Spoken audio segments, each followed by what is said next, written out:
Hello and welcome back to another episode of my MotoGP 22 career mode, and today we're here for the 16th and 17th rounds of our Moto3 season at Aragon and Motegi.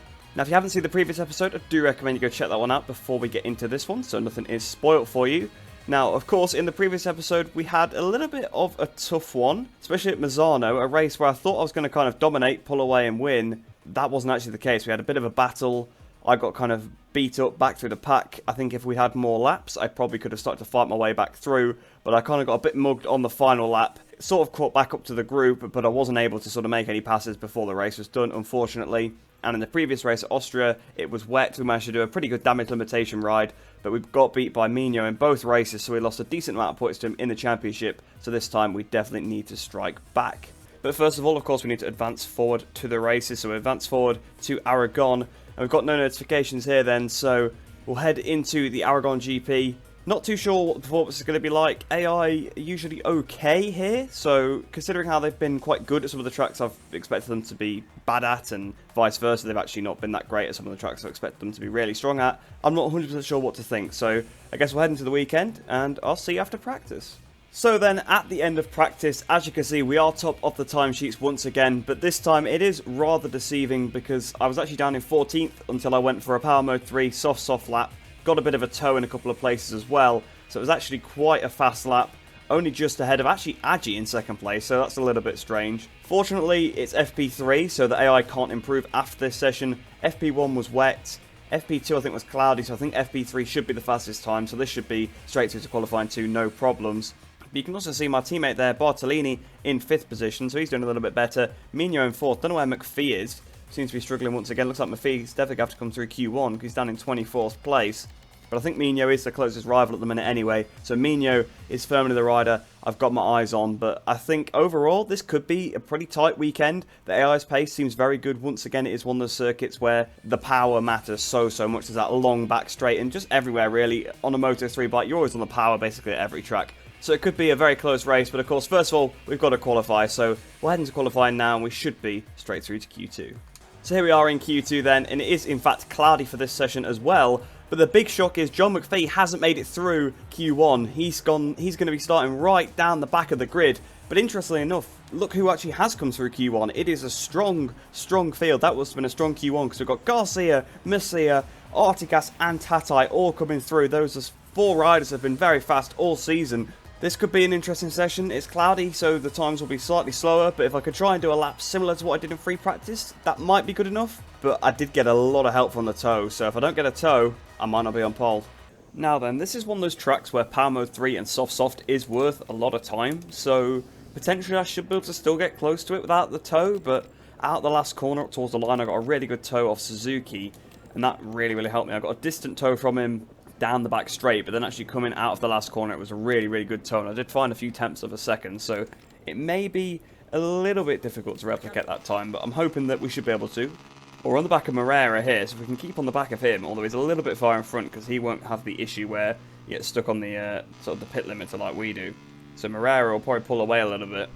The gap to Moreira is quite large now, so it's not actually going to give us much of a tow. We're not going to get a tow off Moreira unless I push on this outlap and manage to do it. It'll be interesting to see how the AI stack up on this grid, to be honest, because if you look at the order from free practice, we've got Agi in second, Bartolini obviously right up there as well. It'll be interesting to see if sort of the top AI take their normal places, like the likes of obviously Garcia and Messia that struggle to get through. You've got Suzuki, Foggia, Mino of course as well. But I'm also looking at the left hand side, I can see Ricardo Rossi and Danny Holgado are right up there, so free practice was a little bit mixed. We'll have to see just how the AI stack up in this qualifying session, because that could be quite crucial to us, because technically it's mathematically possible for us to win the championship in this episode. Not at this race, but if both McPhee and Mino score nothing and I win both races, I think I actually win the championship. But, you know, that's pretty unlikely to happen, isn't it, really? But since it's theoretically possible, I've got to try and maximise it and try and win the race, of course. So coming up towards the line to start our lap. Got to make sure we don't make mistakes in Sector 1, because it's super easy to sort of run wide through one of the corners in Sector 1 to ruin your entire flow. So then, out the last corner, up towards the line. What's this time going to be? 1 minute 58. So it's just top. I thought they were actually orange sectors. I couldn't really tell This one is quite difficult to tell whether it's a red or an orange sector, but just 2 tenths clear then of Tatai, who's currently sat in second. Minyo's just done a red first sector. I've just thrown this lap away. I reckon if I want to do another lap, I'm going to have to come back in the pits and change tyres now, because obviously usually maybe your first 2 laps will be the quickest, but I've thrown this one away by invalidating. Toba's now second. So it does seem like a little bit of a weird grid. But yeah, I think Minyo is definitely the one to watch. Tatai does well, also on a red sector. There's probably some more time to find compared to my lap, but I'm happy to go top immediately. We'll just have to see if the AI do improve. So then, the AI certainly have improved. You can see we're now 7 tenths away from pole position. They've improved by quite a bit there, because it was 2 tenths when I started this out lap. So that's pretty unbelievable. The AI found a lot of time. It's Toba currently on pole position, Moreira second, Agi third. What a mix-up grid this is looking like. We've got a bit of a toe from Dennis on shoe here, but he might be a bit more of a hindrance than a help, to be honest. We're probably a bit too close to him. I probably want to get the toe at the end of the lap, not the start. Fod just had a crash as we go down towards the first corner. We're going to make a pass on Dennis on shoe here, which that's a risky move to do on Dennis, isn't it? We've got past it now. He's going to stick it at the inside. Yeah, the toe is not going to be worth it. But yeah, we've got to find a fair amount of time on this lap if we want to put it on pole. So out the last corner, coming up towards the line, we found a decent amount of time. Is it going to be enough to take us to the top of the timesheets? It is indeed. We've just gone top, 35 thousandths clear of Kaito Toba. Sorry if you can hear sirens in the background. An ambulance has just gone past. So it's pretty crucial there that we actually went top of the timesheets, because Minyo just put it on the front row, so we've just knocked him off there, and now we're in front of him. Obviously, Minyo is my main target. I don't really care about Artigas and Toba, if I'm being honest. Of course, my target is to win the race, because that's going to help me win the championship, but overall, actually, in terms of just beating those 2 riders, it doesn't really matter. But beating Minyo means absolutely everything. As long as we're in front of Minyo, I'm pretty happy with that. So then, at the end of the session, it was actually good enough to remain on pole position. So close with Toba and Artigas. 35 thousandths clear of Toba, 85 thousandths clear of Artigas. So less than a tenth separating us top 3 there. It shows you just how close this qualifying session was. Minyo in 4th place, really the best of the usual suspects. I guess Artigas can kind of be included in that, because he's been there or thereabouts all season, to be fair. But Andrea Minyo, the best of, the guys you'd usually expect to be up there. It'll be quite interesting to see if this weird pack kind of forms together in the race, like it kind of stays as it is, so like Toba and Onchu and Moreira and Agi are all really quick in the race, or whether they drop off and the usual suspects come through, because if that's the case, then it could be a bit of a 3-horse race at the front with myself, Artigas and Minyo. Although Dennis Onchu was there in Misano, so we do know he's got good pace, so perhaps he'll be able to go with us as well, and of course, Toba's sometimes there. But the rest, I'm not so sure about. They might drop back a little bit, but the only way to find out then is to head into the race, so that's what we'll do now. I'll see you down the grid. So we're down here on the grid then, looking at Xavi Artigas, and interestingly enough, because it is clear conditions, it's being recommended that we use a hard tyre on the rear, which is still something I'm pretty afraid of after what happened to Qatar, so I'm going to go with medium. That may be a risk, and like I said, of course, I want to win the race, but it's a risk I'm willing to take because it'll probably help us get a better position, and if it doesn't work out, we have still got a fairly large lead in the championship, and McPhee is completely out of it anyway. Obviously, Minyo is the closest rider, so we've got to really keep an eye on him. I'm hoping that we can minimise any damage that we might get, and I think we'd have a much worse race if we'd gone on the hard tyre, so I'm going on the medium tyre. Mixed up grid, this could be chaotic, anything could happen here. The green flag waves from the back of the grid at Aragon. Everything ready for the off. Into first gear, full gas and off we go. So here we are then, pole position, looking over the wrong shoulder really, should be looking over at where Minyo is. But that's my main target then, just to beat Minyo today. Waiting for the lights to go here then at Aragon, lights out and away we go. I also don't want to get mugged like I did in the last race. I felt a bit silly after that one, how I'd had the pace all weekend, and they managed to beat me in the race using a little bit of, well, a bit of dirty riding, but really, overall, just my lack of pace. But Toba's already going for the lead into turn 2, so the AI aren't messing about today. I know they wouldn't. I knew they'd be quick. Minyo's still 4th. I've run a little bit wide there. Is that going to give Toba a bit of a run? He might try and go up the Insantes double left-handers.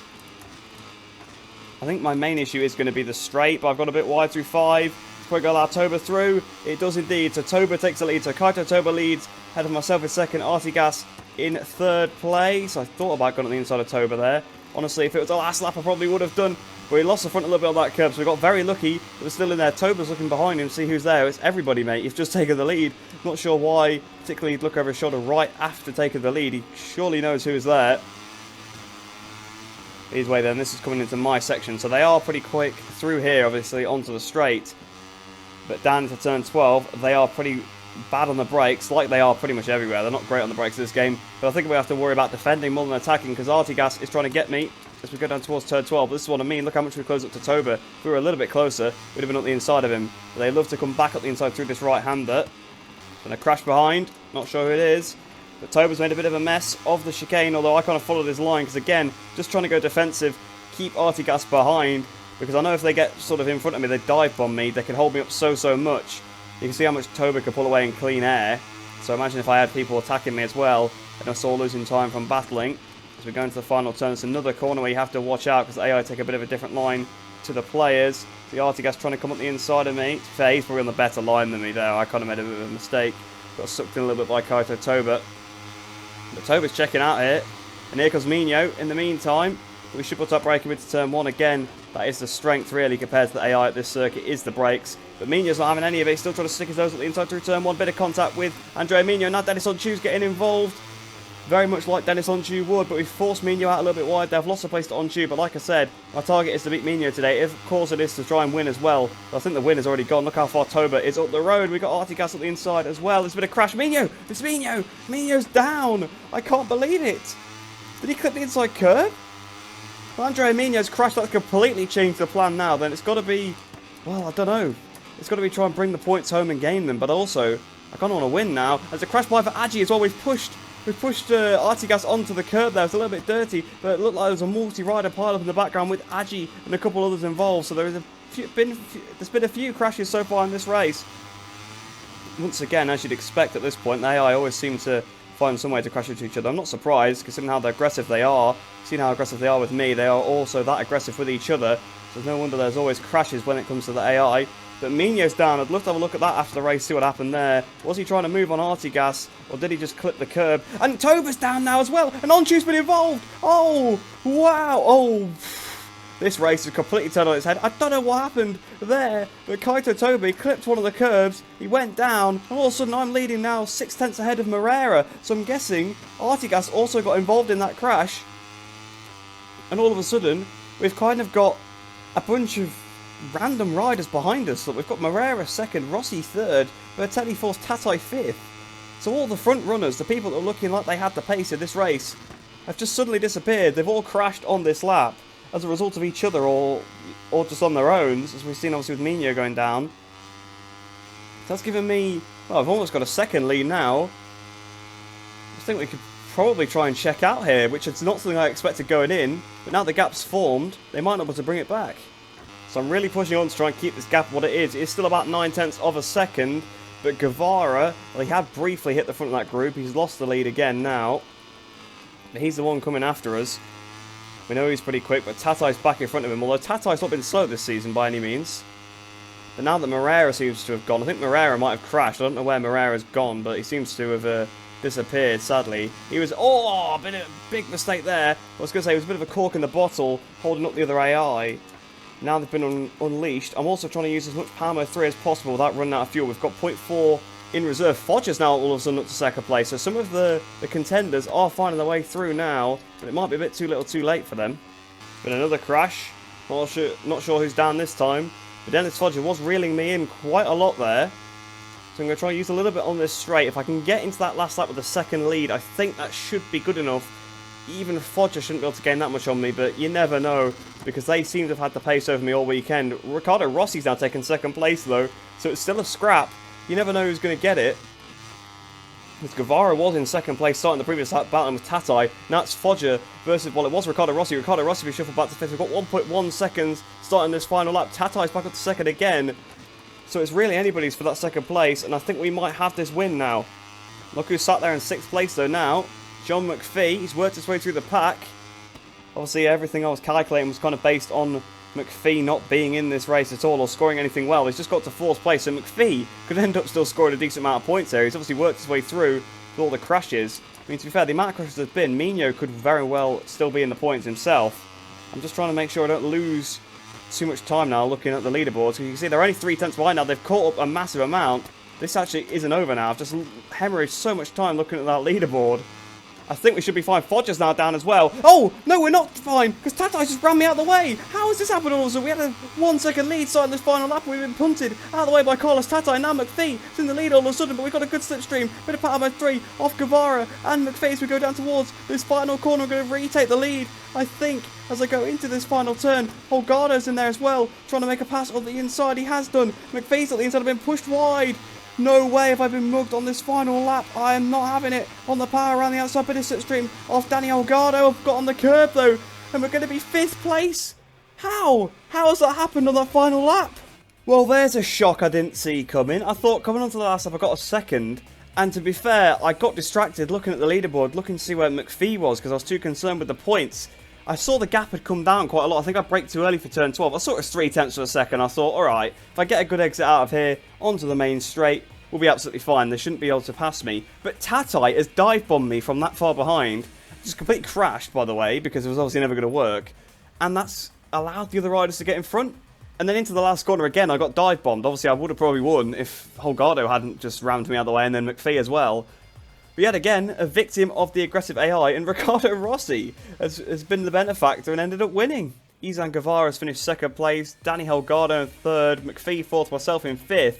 So it's been a while since we've won a race now. We've not finished in the podium positions for a while either, but look how many people retired. Mino ended at 25th, so no points for Mino. But that's completely changed it. We can't win the championship at the next race now. It's going to have to be the next episode if we try and do that. But we've actually lost points here. We've not even gained on everybody. So looking at the championship then now, we've got 51 points ahead of John McPhee, so still 2 race wins worth. So it is possible for us to win it in the next episode, but not in this one now, because there'll be 4 races left after this one. Obviously, there's no way for us to have a 100-point lead over John McPhee, so it's impossible. It might not have been possible anyway. Mino actually might have been slightly less than 50 points behind. I wasn't 100% sure going in exactly what the numbers were, but it's definitely impossible now as McPhee only being 51 points behind. But I can't believe it. We've had races where we've been so dominant. We had such a lead coming onto that last lap, but we just got absolutely rammed out the way by Carlos Tatai. I actually can't believe that. In the Teams Championship then, we've actually still extended the lead, I believe, to Snipers, because of course we did beat both their riders. So I think I'm going to have a look at the replay to see exactly what happened with that. I want to look at Mino's crash. I also want to look what happened with Toba. Obviously, he high-sided off the curb, took a couple with him. And then I want to see that ridiculous move by Tatai. So on board with Mino here, and just tipping it in. Yeah, he just clips the curb. Well, he sort of goes on the inside of the curb. That's enough to have him off, which is what I kind of thought happened to him. But I wasn't sure if he was going for a move on Artigas. But to be fair, he wasn't even doing that. I guess maybe he was looking at one, but it would have been very weird, although we saw what the AI did. He just seemed to sort of lose the front on the curb, and then the rear sort of came round on him.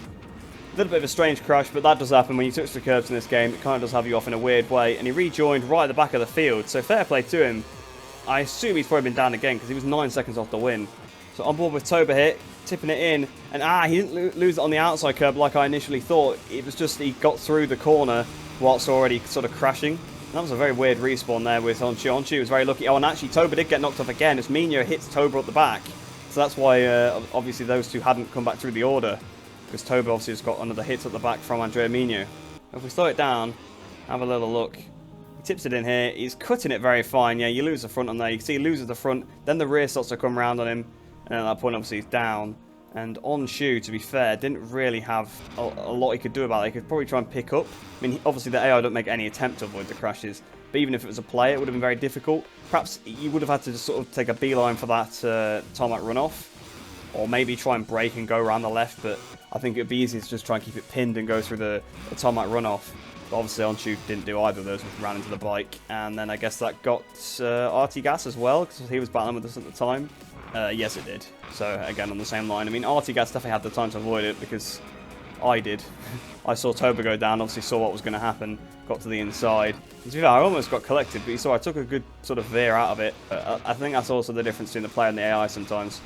I could see that obviously that second crash was going to happen, so I could avoid it. That's one CF Moto. Let's have a look at the other one and his fantastic, well, I was going to say race winning move. It definitely didn't win the race for him, did it? But it affected the outcome a substantial amount. He's not as far back as I thought he was, but you can still see his ridiculous amount behind. And look at his move. It's just never going to work, is it? It basically, the whole move is predicated on the fact he's going to just ram into the side of me. Like, if you actually try and take that line, you're going to completely run wide. He just completely rams into me. I'll give him the benefit of the doubt. He did gain a lot for that first pop. Again, he's not on the correct line. That's why he gained so much. You know what this reminds me of, actually? I don't know if you guys have seen it, but I think it was on MotoGP 20, the esports Rising Stars. There was this guy, basically, probably further behind than the AI, to be fair. And this is the last lap of a race, obviously, to determine who's going to be in the esports for next year, because that's what the Rising Stars is. And he does basically the same move, except he actually pulls it off, to be fair. But he basically just brake checks a guy on the curb and has him off completely. And it's a very similar move to this. Basically carries way too much speed through the first part just so that you can dive into the second part. But after looking at those incidents then, we'll head back to the career hub, do everything we need to do between this and the next race, and then we'll head into Motegi. So then, from that weekend, we gained 4,400 reputation points, which takes us up to 75,100. And on the credits front, we gained 4,910 credits, which takes us up to 130,410.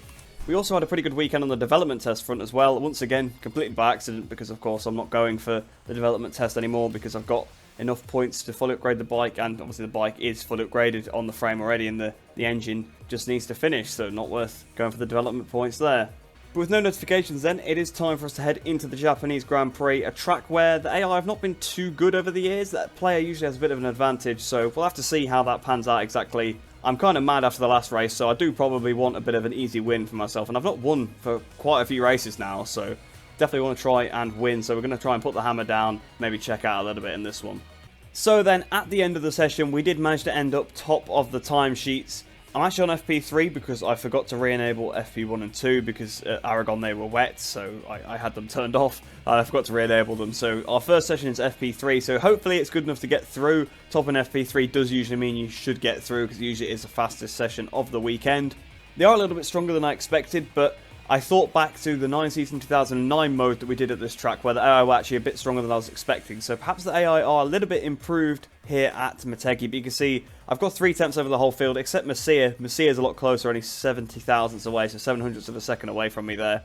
But this was just a medium power 2 lap, so soft power 3. If I get my head down, do a clean lap, we should get pole position here, and then I'm going to just try and bottle away in the race because I've had enough of being rammed out the way by the AI, to be honest. So then here we are in qualifying 2, and as you can see, coming through Q1 we've got Garcia once again. So Garcia seemingly struggling to do the practice times as of late, because a few times he's come through Q1 now. McPhee has also been struggling a fair amount, but he's actually got through already this time. We've got Tatai as well, my new nemesis after what he did to me in the last race. Adrian Fernandez, and then Mario Aggi, who's been showing some decent form as of late.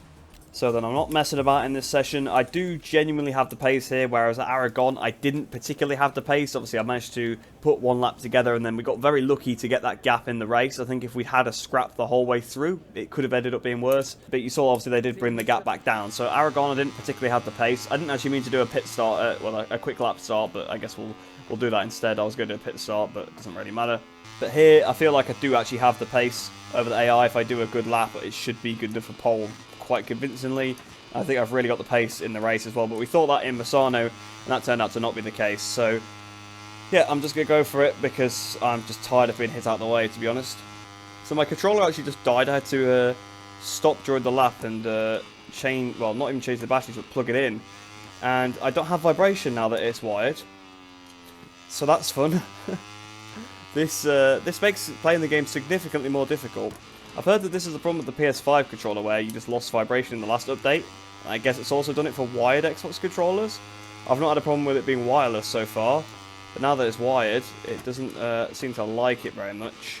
So I'm hoping this doesn't affect my lap too much, but it really feels so strange. There's like no sensation through either of the triggers, so when I get on the power I don't feel anything, when I brake I don't feel anything. So it does feel rather strange. It's not been the best lap anyway. Something always happens, doesn't it, to stop my progress. I don't know how I got away with that. I almost cut the corner. We still closed up on Messier a little bit there, but this lap is certainly not a good one for a multitude of reasons. Some being my own skill and some being this controller issue. But we'll see coming towards the line. If it's in the 56s, it's not too bad. Yeah, so actually it's not too bad then. Hit the 56.8, so that might be good enough for pole. I'm going to try to sort out this controller though, but to be honest, I'm pretty surprised that I managed to actually keep that lap going, because I couldn't feel the front end at all, and obviously the front can wash out at any moment on this game, so that was rather scary. But we'll head back to the pits now then, see what the AI have done in a few minutes, but I don't think they're going to beat that, to be honest with you. So at the end of the session then, it was more than good enough for pole position, 1.1 seconds clear of Yamamoto. So it does look like we really do have the genuine pace here at this circuit. It's not just one of those things where I've put a really good lap together and that's put me on pole position. It looks like I'm just miles clear of the AI. So it does seem like one of those early European races such as Le Mans or Jerez where we should be able to pull away off the grid, which is not such a good race to watch. So I'm hoping that we do have a good scrap.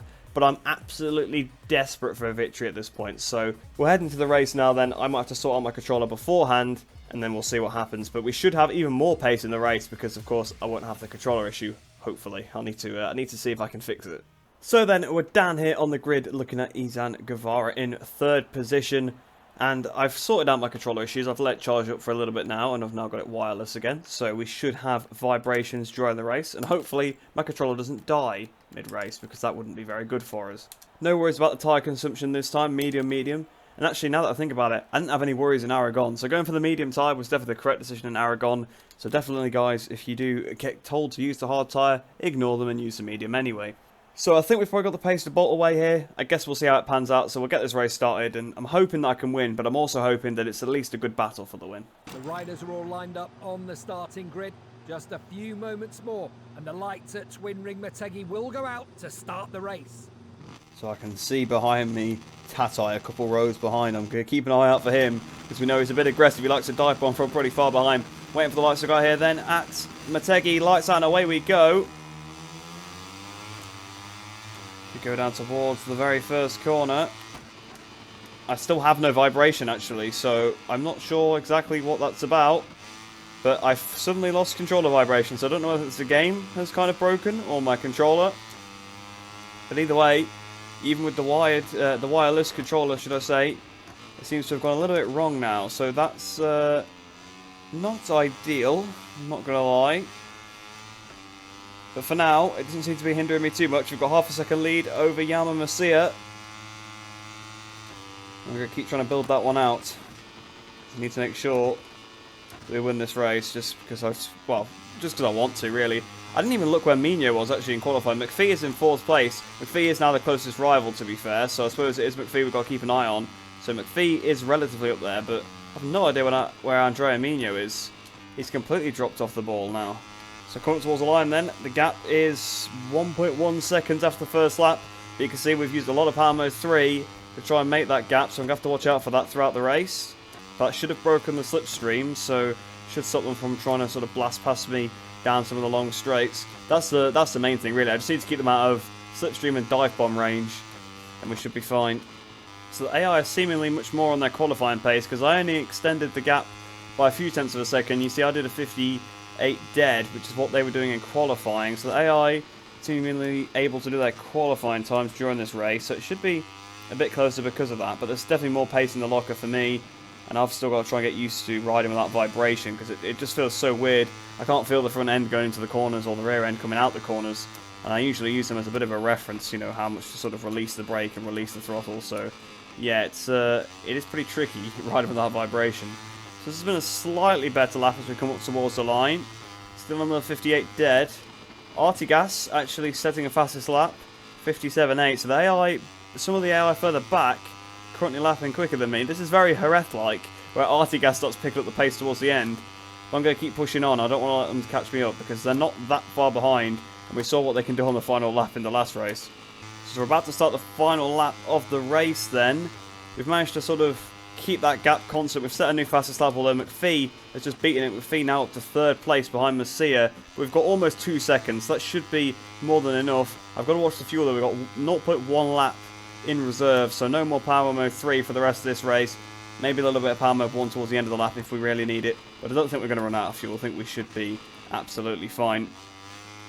McPhee is now up to 2nd place. And McPhee on a charge. Last couple of races, McPhee been much better. Obviously, his qualifying was abysmal in Aragon, but his race pace in both those races has been pretty good.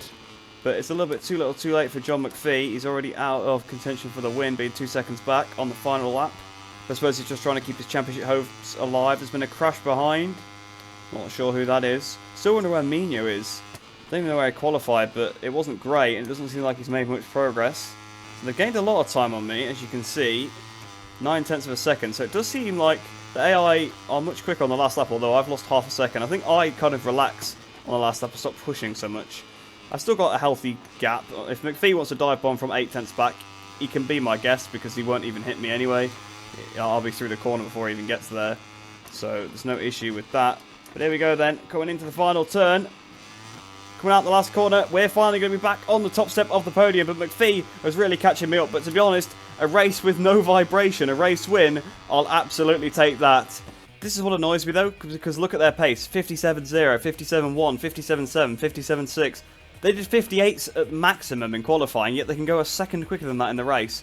Absolutely unbelievable. And that's what keeps them in it, because you can see McPhee's fastest lap was half a second quicker than mine. So if they'd actually been quick, you know, they would have been able to keep up with me from the start, but that's just one of those things. I'm just so happy to finally win another race. It's been a long, long time. I think the last time we won was Kimi Ring. So we lost Silverstone, we lost obviously Aragon, we lost Misano. So 3 races in a row. And Austria, actually. So is that 4 races without a race win? Yeah, 2 full episodes. So yeah, not great, not ideal for me at all to not have a win for that long. But we finally picked up another win, half a second ahead of McPhee. I'm going to see where Mino ended up. Mino ended up 13th. Not sure where he started. Obviously wasn't that great, but yeah, he hasn't had a very good weekend, Mino. Looking at the championship then, yeah, Mino has felt very much out of contention now. He still mathematically, of course, has a chance, but 84 points behind, it's quite likely we'll be able to rule him out at the next race. McPhee, a little bit more difficult, because after the next race there will still be 3 to go. So McPhee, we might not be able to actually wrap up the championship until the end of the next episode because of John McPhee. Looking at the Teams Championship then, Max Racing actually move up to second now finally ahead of Snipers. So the Teams Championship all to play for there, 44 points. As we know, you can have a swing of 45 with 25 for the win and 20 for second and no points for your rivals. So that could be overthrown in the weekend. So the Teams Championship probably going to go down to the wire, but it is increasingly looking like we are going to be able to wrap up the Riders Championship in the next episode. But with both races done then, let's head back to the Career Hub and end off the episode. So from this weekend then we gained 5,200 reputation points, which takes us up to 80,300. As for the credits, we gained 6,110 credits, which takes us up to 136,520. Once again, we've had a good weekend on the development test, but of course, that doesn't matter at all because we've already got the bike maxed out. And with no notifications here then, that brings this episode to a close. So I hope you guys have enjoyed that one. Obviously, Motegi, not such an interesting race. Pretty interesting for me because I had to ride without vibration, which is not something I've really done before. Feels very, very strange. I need to probably have a look at my settings. I think my issue was that when I plugged the controller in, I lost vibration. Then went and tried to modify the settings, and I think that's where what's bugged the game out. I have restarted the game, so you'd have thought it would fix it. I'd probably try restarting my computer, and I'll probably try messing with the settings. We should have it sorted, but enough about that anyway. Obviously, a bit of an interesting race at Aragon. Tatai just decided to completely change the outcome. I mean, it didn't really look like I had the pace for the win. Got given a bit of a gap. Squandered it, admittedly. That was my own fault. But then, obviously, I would have won the race if the AI had behaved normally, but they didn't. They decided to just ram me. And, of course, that affected me a lot. Managed to finally get back on the top step at Motegi. So, overall, not a terrible episode. Not an amazing episode either. But we didn't lose too many points. And we're getting closer to the end of the season. So, we are getting closer to wrapping up that championship now. But I hope you guys did enjoy that one. Hope you enjoyed the rest of your day. Hope you're all staying safe. And I shall see you in the next one.